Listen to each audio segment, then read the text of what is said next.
안녕하세요. 오늘은 우리나라의 사계절에 대해 배울 건데요. 지난 시간에 내용이 약간 설명이 부족한 부분이 있어서 그것만 설명하고 가겠습니다. 이것은 수업 시간에 나눠준 자료입니다. 여기에서 교과서에 없는 내용이 있는데 수능 모의고사에 종종 출제돼서 알아야 되는 부분 한 번만 짚고 넘어가도록 하겠습니다. 지금 유부근, 청진부근, 그리고 원산 부근, 왜 원산 쪽은 다우지, 그 다음에 청진 쪽은 소우지냐 라고 했을 때, 이 청진 쪽 같은 경우에 주변 바다가 한류, 차가운 바닷물이 흐릅니다. 그러면 어떻게 될까요? 공기는 따뜻해야지 상승해서, 그래서 어떻게 되죠?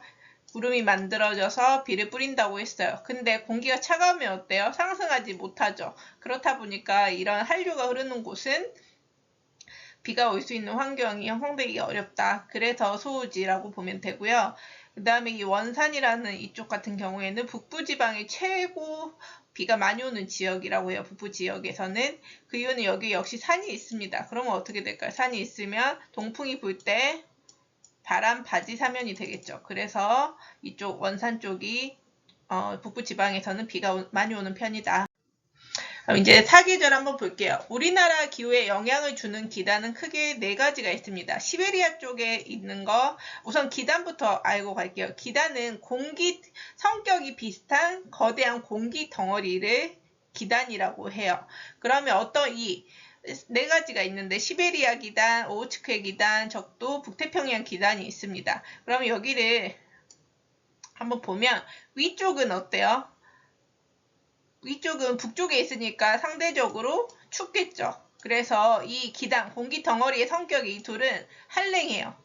그리고 한랭한 애들이 모여있는 거야. 공기 덩어리가. 근데 차이는 뭐죠? 오호츠크의 기단과 시베리아 기단은, 시베리아 기단은 대륙 쪽에 있는 공기 덩어리고 오호츠크의 기단은 이쪽에 오호츠크의 바다가 있어요. 오호츠크의 바다의 영향을 받는 공기 덩어리죠. 그러다 보니까 오호츠크에는 뭐죠? 해양이죠. 그래서 이쪽은 특징이 시베리아 기단은 대륙의 영향을 받으니까 건조한데 오호츠크의 기단은 바다의 영향을 받기 때문에 스균합니다. 그 다음에 북태평양 기단은 태평양의 북쪽에 있는 공기덩어리라는 거예요.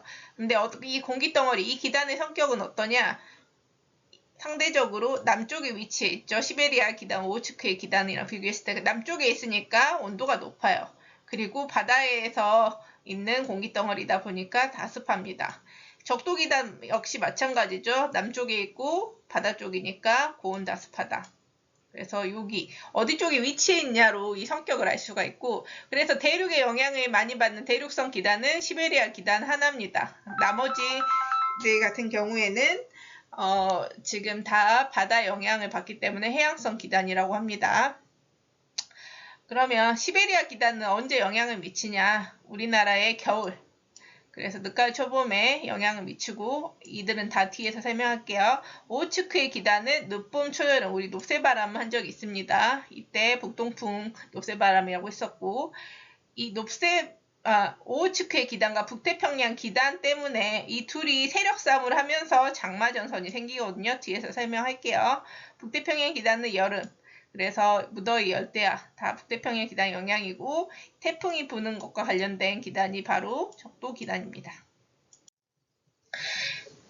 먼저 지금 오호츠크의 기단, 그 다음에 북태평양 기단 때문에 장마가 생성된다고 했죠. 장마 전선, 여기 보면 얘를 장마 전선이라고 하는데, 여기 빨간 거 파란 거 합쳐가지고 전선이라는 건 뭐냐? 성격이 다른 두 공기 덩어리가 만났을 때 형성되는 경계면을 전선이라고 해요. 근데 장마가 내리기 때문에 장마전선이라고 합니다. 먼저 오호츠크의 기단은 어떻죠? 공기가 차가워서 한랭전선. 그 다음 북태평양 기단은 공기가 따뜻해서 고온에서 이렇게 이 온난전선이라고 하는데, 이 둘이 만나게 되는 거예요. 세력 싸움을 하는 거야. 근데 이 세력이 둘 다 비슷비슷해. 그랬을 때는 어떻게 되냐? 우리나라에서 이제 둘이 세력 싸움을 하면서 이렇게 우리나라에 걸쳐 있는 거죠. 둘이 팽팽하게 붙는 거죠. 그랬을 때는 우리나라 이 장마전선이 계속 우리나라에 있어. 그럼 이때 장마가 오는 거예요. 근데 그리고 이 전선에서 특징은 전선이 있다. 그러면 비가 온다라고 생각을 하면 됩니다. 전선이 형성되면. 이렇게 하다가 어떤 일이 일어나냐? 한여름이 갑자기 이게 북태평양 기단은 이 여름에 영향을 준다고 했잖아요. 장마가 보통 6월 말쯤에 있거든요.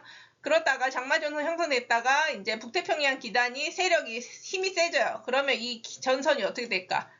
위로 물러나게 되겠죠, 이 전선이. 그러면서 여기가 이제 여름이 되면은 여기 우리나라는 이 북태평양 기단이 점령을 하게 되는 거야. 그러면 북태평양 기단의 영향을 받게 되면은 북태평양 기단의 성격을 그대로 우리나라가 흡수하는 거죠. 그러다 보니까 고온다습한 한여름이 될 수밖에 없다. 그래서 두 기단의 세력이 비슷해 한 곳에 오래 머물러 있으면 그 경계면에 따라 장마전선이 형성되는 거고, 그 장마전선에 따른 강수를 전선성 강수라고도 부릅니다. 그러면 옆에 지난 시간에 했었던 자료인데 여기 보면은 얘가 있어요. 얘를 온대저기압이라고 하는데 역시 얘도 온난전선, 한냉전선이 이렇게 이어져 있죠. 근데 이 세력이 연결되어 있는 이들이 지금 원래 우리나라 쪽에 이렇게 장마전선처럼 있다가 이쪽으로 훅 갔다. 북쪽으로 왜 밀려났겠어?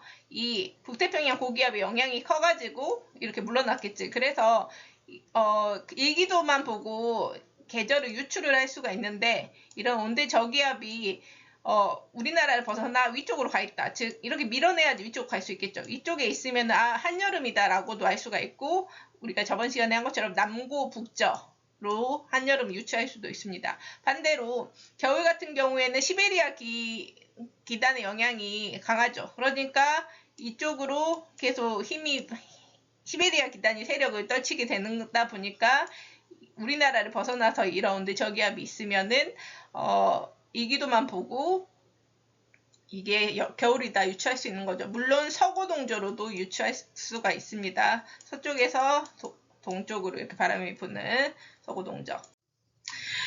그래서 겨울부터 한번 특징을 볼게요. 시베리아 기단이 결국 시베리아 기단이 발달되면, 시베리아에서 공기 덩어리가 발달이 되면은 그쪽이 차가운 공기 덩어리가 있으면은 거기가 고기압, 그 다음에 우리나라는 상대적으로 저기압이 되겠죠. 그래서 시베리아 쪽에 고기압이 발달을 하면 서고동조약 기압 배치, 그래서 북서풍이 불고 한랭 건조 한파, 되게 춥죠. 근데 어떤 일이 또 있냐, 우리가 일주일이 있으면 일주일 중에 계속 시베리아 겨울에 일주일 내내 춥지 않아. 보면 어떤 겨울인데도 조금 따뜻할 때가 있고 또 추울 때가 있고 그렇거든요. 그래서 보통 어떤 일이 일어나냐, 시베리아 고기압이 발달돼서 우리나라에 영향을 많이 줄 때는 엄청 추워. 근데 조금 쇠퇴하고 힘이 약하다 싶을 때는 또 우리나라 따뜻하게 되죠. 그래서 3일은 차가워, 춥다는 거죠. 4일은 따뜻해, 온난하다. 그래서 사만사온 현상이 또 겨울엔 있고요.